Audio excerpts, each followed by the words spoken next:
Welcome to the STARR Coalition podcast. I'm Luke Kramer, Executive Director of the STARR Coalition. Thank you for joining us today, where we love to sit down with thought leaders across research and advocacy who are working tirelessly to make the difference in those who are living with brain disorders. And today, I'm very excited to have with us Harold Mayo. He is a retired mental health editor and writer. He claims to be a 38-year-old who is interested in language and has driven much of the activity in his life for the last 50 years. He is retired from education, both art and German, and editing, and he continues to have a hand still in each. He's been married for nearly 50 years, has 2 grown children. He and his wife live in a modest home surrounded by tropical plants so thick that he says one can barely see my house. And rather than a lawn, you have plants and paths that lead through them and have attracted quite a few generations of neighborhood children to experience it as wilderness. As Harold says, he gets older. He has a little less energy for taking care of the garden, but as he's used to having it, but the gardens themselves, naturalized, pretty much take care of themselves. And it was interesting because I saw that as a pattern, right? That if we nurture our way of thinking and allow it to grow into something that is natural, then it will begin to take care of itself. I kind of felt a little parallel from that. And I want to give just a quick history of how we were introduced. STARR Coalition released our national call to action for mental health research. I was obviously our press release hit the wire.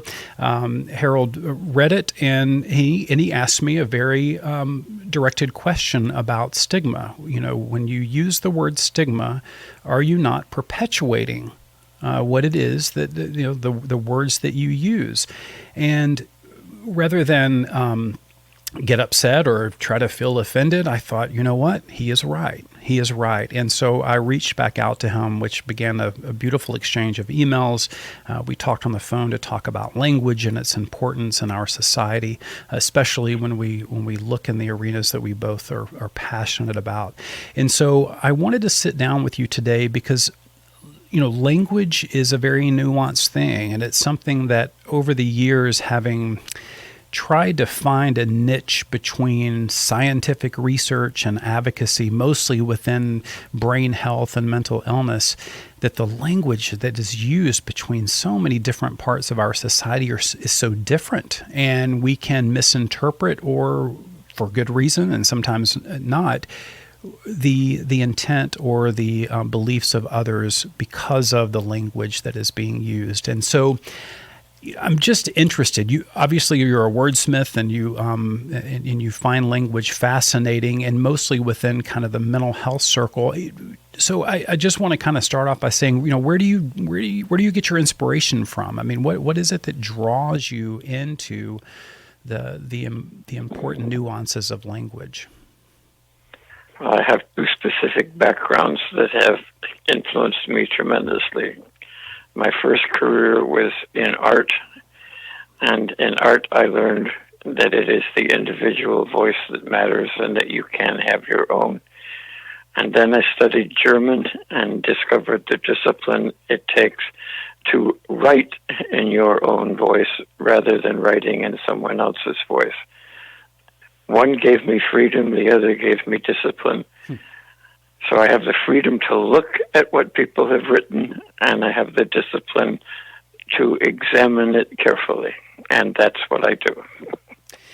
So you obviously were compelled to say, to notice that there was something about stigma, and that it was a learning or teaching experience that you had seen in the press release and some of the language that we had been using, and of course it's giving us thought of how do we completely redesign the everything that we have forward facing in our communities about areas around mental health and language.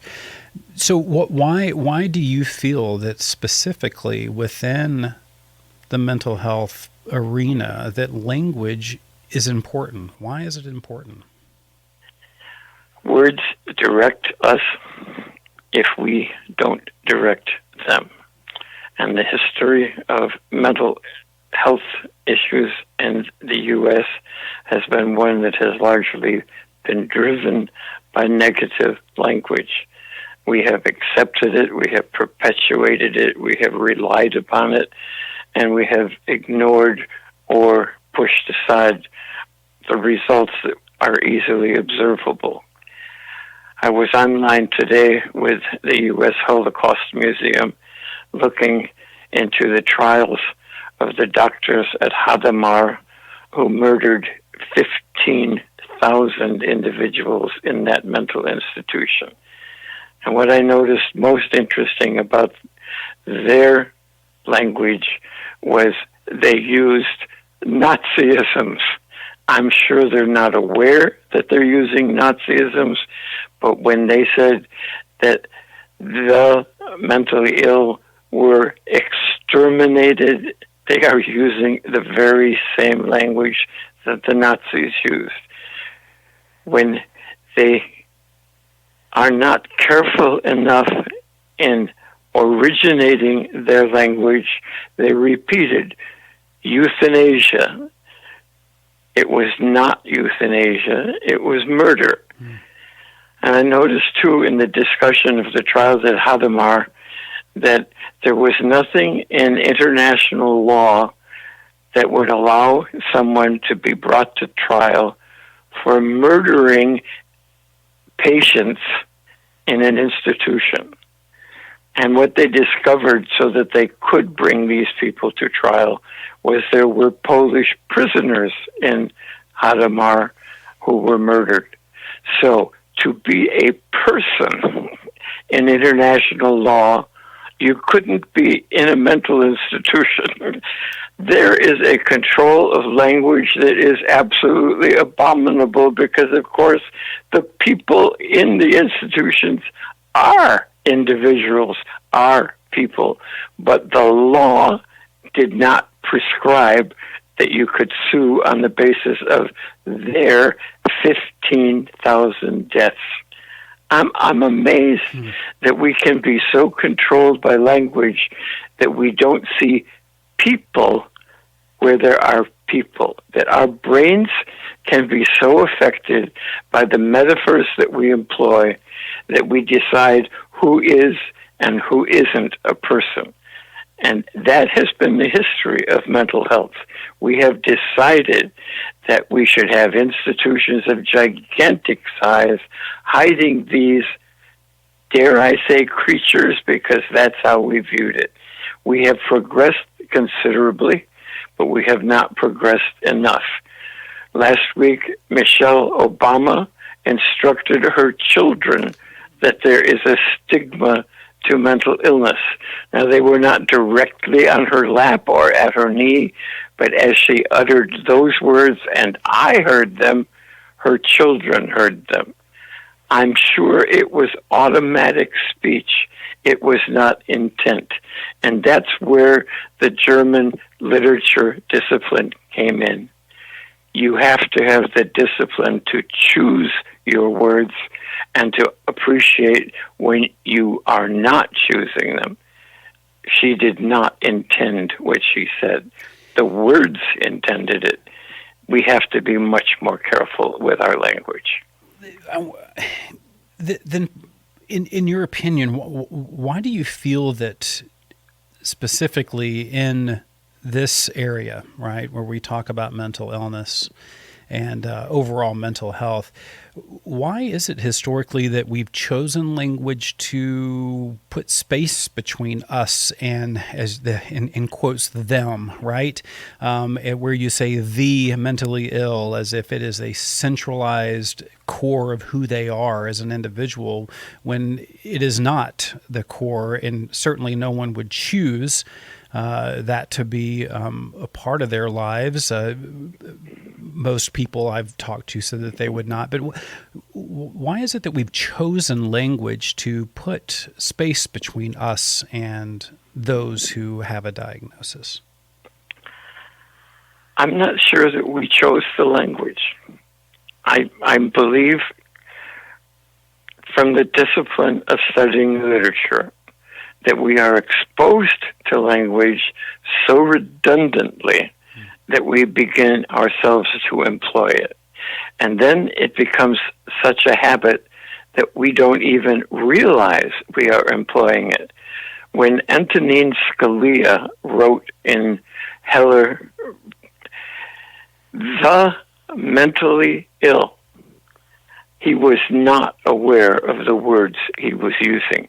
But as a result of him putting it into 2 U.S.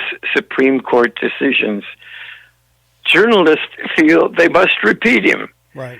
I spoke with a law professor who said that I had made him aware that it is an error, just as the blacks, the Jews, or the mentally ill, to use that phrase. And I asked him, what will you do about it when you are teaching? And he said, I will try, and I quote, to talk around it. And I suggested that instead he needed to confront it, at which point the conversation came to an abrupt end. Dialogue is difficult. Understanding that there is more than a single point of view is difficult for a great many people. I know I have been taught as a law professor to respect the language of law, and so instead of criticizing it, I will talk around it. No, the object is not to talk around error in law, it's to address it. The New York Times has repeatedly used the phrase the mentally ill. It has never in recent memory used the phrase the blacks. Much of it is a result of redundant repetition that enters our heads and then gets repeated by us. And yes, I have been guilty of that. I have been guilty of it as a 30-year-old, a 40-year-old, and suddenly it came to my mind that not all of the automatic speech that is coming out of my mouth ought to be allowed out. And I began editing very carefully what I wrote, and then as a byproduct of being careful about what I wrote, I became much more careful about what I spoke. And we use the words that are taught to us. You know, the other day when we were speaking, and you being in education, education is sometimes a one-way street where the expert disseminates information to the underlings, and the underlings are expected to repeat and to absorb and to use the work that has been given to them and the words that are given to them, without, which is just the opposite of what I learned in art school. Right. Which I find tantalizing. That in one place I'm told to quote authority, and in the other place, I'm told not to reproduce authority, but to find my own. In my first year of college, I took a class in philosophy, Beck, an introduction to philosophy. And one of the things that he pointed out in the book that has stayed with me since, and that's 1955, the appeal to authority is often based upon appealing to the authority you want to appeal to. Right. Power is given. Power is given, right? It's yes. I am amazed.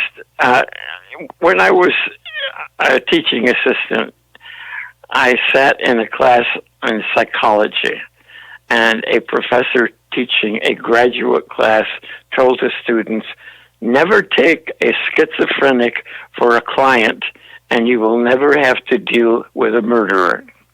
The class sat in silence. I, having nothing to lose, asked him to please correct himself. That was wrong. He did. I then went to the department chair and told them what had just occurred, and the department chair said, "Oh yeah, we know him." That's authority. Right. If I'm a student in a class and someone makes that kind of statement and I walk out believing it, then I'm carrying it to someone else. I'm very, very careful about the language I use when I am teaching, because I'm looked at as the authority. Not by every student, because some are obnoxious. At the same time, most students in a classroom are going to look upon a German teacher as the person who understands the language, and they're going to pay attention to him. My first year of teaching, I used a book that was written in 1941, mainly because of its total and complete simplicity. And I told the class, because this book is so old, you will find sexist language in it. Every time you find it and point it out to me, I'll give you extra credit. Wow. Not even the book is the authority. You have to be the authority. Times change over years. Our words change over years. Our attitudes change. It is imperative that the attitude that you have be based upon the best knowledge you can account. My words are slipping out on me. I can't come up with the words. I know it starts with AC. Well, but something that you wrote to me was negative language about mental health issues angers no one. We simply live with it. And that seems to be the case, that rarely do you find a champion of language who will stand up and say, the words that you're using is painting a photo, or painting a picture that is unreal it is not reality, saying that schizophrenia and murdering are two things that are synonymous, that walk hand in hand, is just simply not true. But and I want to just for a second talk about the word stigma itself. And because it is used continually when we talk about mental illness, that stigma and mental illness, you almost don't see a period ever between those three words. And so specifically, what could I change today that would help to reshape the thinking of myself and other people by just the simple word stigma? Well, picture yourself walking on a street. There are sidewalks on both sides of the street. On one side are people experiencing prejudice and discrimination. Mm-hmm. On the other side of the street are people directing the word stigma. Which side of the street do you want to be on? I want to be on the side of the street that helps the people on the other side of the street understand that they are substituting a 6-letter word for attitudes, actions, and abuses. And they have become so comfortable with it that they are not capable of recognizing their participation in just the language that they use. When I say, for example, there is a stigma to Jews, some people's brains were altered. Mm-hmm. A person could go to a store on Monday and purchase a loaf of bread and go back to that store in a week and smash the windows. Mm. How does that occur? It happened with a tremendous amount of vicious prejudice from organized politics. But it happened. How is it so easy? When people stormed our capital, incited by rhetoric, how did that happen? What is there in us that sometimes gets so taken up by destructive behaviors that we don't see ourselves as participants in the destruction? That's a comfortable place, I guess, we put ourselves into, that we feel that with language and action that normalized behavior is acceptable, right? I mean, that we sometimes then take, well, if it's said that this is the truth, then it must be, and I will completely fall in line with the truth. But it's interesting, the analogy about using the street, and I've talked to a dozen people since our conversation, since we had our conversation about stigma and the use of the word stigma, and perhaps a different one, discrimination. I said, so let me ask you, if you hear that a certain group is being stigmatized, do you feel compelled to take action to defend or help those individuals? And people, yeah, sure, And I said, well, what if those same people were being discriminated against? Then all of a sudden there's like, well, yes, I will stand up for discrimination and I will fight for people who are being discriminated against. But stigma is such a passive thing. It's almost the difference between sympathy and empathy, where sympathy allows there to be a cushion between you and the other person to feel sorry for them. But if you feel empathy, you place yourself into the lives of those that you're speaking of. People claim there's an understanding, but it would take paragraphs to explain it.